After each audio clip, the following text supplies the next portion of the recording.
Salut à toi et bienvenue. Et dans cette vidéo-ci, je vais parler de pourquoi tes enfants ont des difficultés à l'école. Alors, je discute énormément avec des parents et plusieurs fois, des parents me contactent parce qu'ils disent mes enfants ne s'en sortent pas bien à l'école. Mes enfants ont des difficultés, que ce soit en mathématiques, en physique, en géographie, en histoire, en littérature, en français, en anglais, en allemand et la liste continue. Alors, dans cette vidéo-ci, je vais répondre avec toi et te donner quelques astuces qui vont te montrer ou bien qui va t'aider à aider ton enfant de telle sorte que ton enfant ait moins de difficultés à l'école. Alors déjà, il faut comprendre pourquoi est-ce que tes enfants ont des difficultés. Il y a 3 points. Le premier point, c'est déjà de comprendre que le système éducatif dans lequel nous envoyons nos enfants aujourd'hui pour qu'ils soient éduqués, ce système-là est juste là pour contrôler ce que ton enfant connaît déjà. Oui, il est là juste pour contrôler ce que ton enfant connaît déjà. Parce que quand l'enfant commence à aller, par exemple, à la CIL ou bien au CP, en fonction du pays dans lequel tu regardes cette vidéo-ci, directement, on commence avec l'alphabet. On te dit, tu connais A, tu connais B, tu connais C, mais on ne demande jamais s'il a appris cela quelque part. Donc, ça veut dire, quelque part, ce système-ci, il attend de toi que, avant que ton enfant arrive à l'école, il doit déjà connaître certaines choses. Et un autre point aussi, c'est les enseignants, ils vont toujours dire aux enfants que apprenez ça à la maison. Va aller faire ça à la maison. Quand l'enfant va dire, ah, je ne comprends pas telle chose, il va dire, quand tu arrives chez toi, il faut apprendre cela. Et à la maison, le parent, lui, quand l'enfant ne comprend pas quelque chose, il dit, ok, demain, quand tu arrives à l'école, demande ça. Donc, ce qui fait que les enseignants attendent des enfants et des parents qu'ils apprennent pour qu'ils viennent à l'école, pour que lui contrôle, pour voir si l'enfant connaît. Et les parents sont à la maison, quand l'enfant ne connaît pas, ils attendent que l'enfant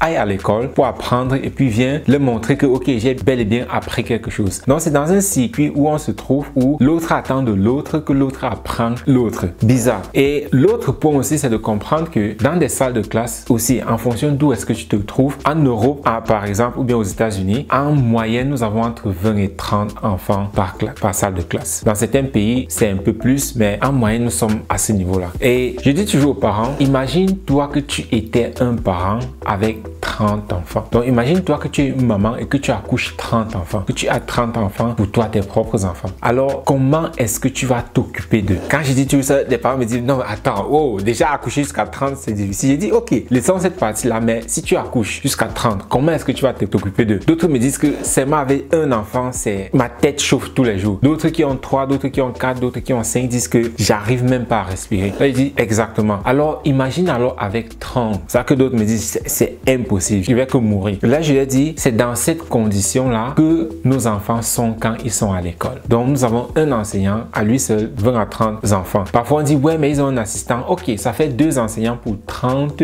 enfants. Alors, si vous avez 15 enfants, comment est-ce que vous allez vous en occuper? Donc, cela montre encore jusqu'à quel point l'enfant est extrêmement négligé quand l'enfant est dans cet environnement-là. Et le troisième point maintenant, c'est étant donné que l'enfant est dans cet environnement-là où il y a énormément d'autres enfants, en moyenne, juste 5 minutes sont dédiées par jour pour l'apprentissage à la lecture. Donc, ce qui n'est pas suffisant déjà pour apprendre à lire, mais 2, c'est pas suffisant pour repérer les erreurs et les corriger avant que cela ne devienne plus grave plus tard dans la vie. Donc, comme je disais, chaque fois qu'un parent est venu à moi et qui s'est dit, mon enfant ne connaît pas ci, mon enfant ne connaît pas ça, et que nous avons commencé à travailler ensemble, nous avons découvert que son enfant a un problème de lecture et de compréhension. Parce que quelque chose qui est très important que le parent doit comprendre, et je m'adresse surtout à nous, la communauté noire. Nous négligeons extrêmement la lecture. Parce qu'on se dit, la lecture, c'était seulement à l'école. Quand on voit lecture, on associe ça immédiatement aux épreuves qu'on doit aller composer et ainsi de suite. Mais la lecture, ce n'est pas que ça. Et la lecture, c'est le moyen par lequel nous prenons à 80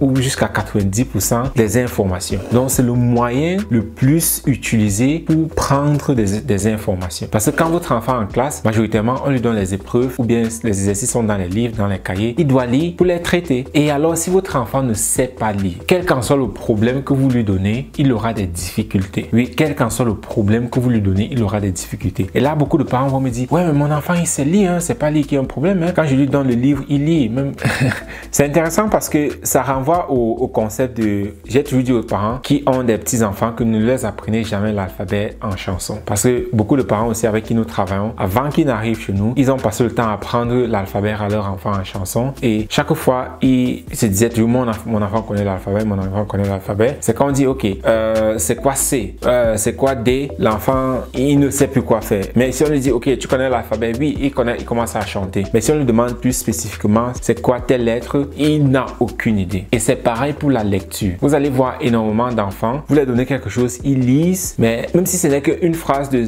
10 mots, et après vous lui dites ok, qu'est-ce que tu as lu, ils sont pas en mesure de vous dire ce qu'ils ont lu. Soit ils vous répètent exactement ce qu'il a lu, ou bien il ne sait absolument pas. Mais le but de la lecture, c'est de lire et d'expliquer ce que vous avez compris à l'autre. C'est ça le but de la lecture. Donc si vous n'êtes pas en mesure de lire et d'expliquer à l'autre ce que vous avez lu, alors vous ne savez pas lire. Parce que beaucoup de personnes, quand ils voient lecture, c'est juste que lire à haute voix comme on faisait en salle de classe. Mais c'est la lecture en elle, en principe, c'est de reconnaître les mots et de comprendre ce qu'on est en train de lire. C'est ça la lecture. Donc beaucoup de parents se rendent compte que, ou bien quand nous commençons à travailler avec eux, ils se rendent compte que le vocabulaire de leurs enfants est très faible. Que ce soit en maths, que ce soit en physique, que ce soit en chimie. Si vos enfants n'ont pas un bon vocabulaire dans ce domaine-là, alors ils ne vont pas pouvoir résoudre ces problèmes-là. Donc, et quand on commence donc à travailler, on commence à développer leur vocabulaire dans ces domaines-là, l'enfant n'a plus aucun problème. Donc, si vos enfants ont des difficultés dans des matières, alors c'est parce qu'ils ne comprennent pas. Et s'ils ont des problèmes de compréhension, alors ils ne vont jamais pouvoir résoudre les problèmes qu'on attend d'eux. Parce que imaginez-vous que je vous donne un problème en chinois. Bon, sauf si vous parlez chinois. Mais si je te donne un problème en chinois, alors même si c'est... Je suis allé au marché, j'ai acheté 2 bananes et en chemin, une banane est tombée et j'arrive alors à la maison avec combien de bananes? Même un problème aussi simple. Mais étant donné que vous ne comprenez pas chinois, vous n'allez pas être en mesure de résoudre ce problème. Et c'est à ça que les enfants font face au quotidien parce qu'ils n'ont pas ce vocabulaire-là. Par conséquent, ils n'arrivent pas à résoudre les problèmes qu'on attend d'eux. Alors, si vos enfants ont des difficultés à l'école, déjà, rassurez-vous qu'ils ont un bon vocabulaire, c'est-à-dire ils sont en mesure de lire et comprendre ce qu'ils sont en train de lire. Vous pouvez juste le tester par un problème de mathématiques qu'ils ont, demandez-leur de lire et puis vous expliquer le problème à vous, ce qu'on attend de, qu'est-ce qu'on attend de toi dans ce problème-là. S'il n'est pas en mesure de te répondre cela, il va pas trouver. Ça veut dire qu'il n'a pas encore le vocabulaire nécessaire pour comprendre cela. Et d'autres points alors, pourquoi est-ce que vos enfants ont des difficultés à l'école? Cela revient maintenant sur la confiance en soi, sur l'estime de soi. Alors, sur ces autres points-là, je vais faire une autre vidéo plus tard pour les expliquer comment est-ce que certaines choses qui se passent à l'école, par exemple, moi aussi le vocabulaire, comment quand un mot manque à votre enfant, alors cela affecte énormément son estime et sa confiance en soi. Parce qu'imaginez-vous que on pose une question et que vous vous levez, vous répondez à la question, mais vous donnez une mauvaise réponse. Majoritairement, qu'est-ce qui se passe? Les autres enfants autour de vous se mettent à rire. Et ce que cela fait donc au niveau de l'enfant, c'est que ça détruit énormément sa confiance et son estime de soi. Donc vous allez voir aussi que votre enfant, à un moment, il est brillant,